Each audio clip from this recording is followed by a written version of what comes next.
नमस्कार, youth media मराठीमध्ये आपल्या सर्वांचं पुन्हा एकदा स्वागत। सध्या आपण प्रभाग क्रमांक 4 मुकुंदनगर मध्ये आहोत आणि या प्रभागातील जायंट किलर ठरलेले शम्स खान आपल्या सोबत आहेत। शम्सी, कसं वाटतंय आज विजय झालेला आहे? मागच्या वेळेस जो अल्पमतांनी पराभव झाला होता तो यावेळेस विजयात रूपांतरित झालेला दिसतोय, काय सांगाल? अल्हम्दुलिल्लाह, बहुत खुशी हो रही है। जो लोगों ने साथ दिए, पूरे मुकुंदनगर वालों ने, मेरे माँ बहनों ने, मेरे भाई लोगों ने, चाचा लोगों ने, जो उनने बता दिए कि हमारे को दहशत मुक्त, नशा मुक्त और क्राइम मुक्त, गुना मुक्त मुकुंदनगर करना है, उनने आज बता दिए।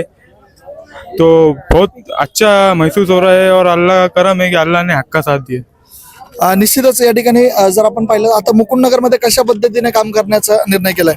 वही मेरा विजन जो मैंने इसके पहले बोला था, एजुकेशन लेवल पर, और जो नशा मुक्त करना है मुझे, तो उस पर काम करूंगा। और ये रोड का उसका तो काम करना ही है, 2 रोड जो है मेन रोड, इंशाल्लाह पूरी कोशिश करूंगा ये 5 साल में सबकी खिदमत कर सकूं। मैं पहले जैसी करता था आज भी करूंगा और बाद में भी करने ही वाला हूँ।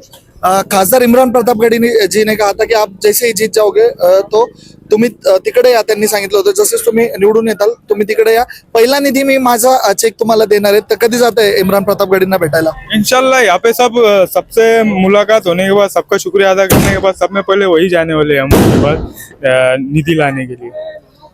निश्चितच या ठिकाणी आपल्यासोबत शम्स खान होते आणि मोठा जल्लोषाचं वातावरण या ठिकाणी पाहायला भेटत आहे आणि मोठ्या उत्साहात मुकुंदनगरकरांनी शम्स खान यांना नगरसेवक म्हणून स्वीकारलेलं आपल्याला या ठिकाणी दिसत आहे।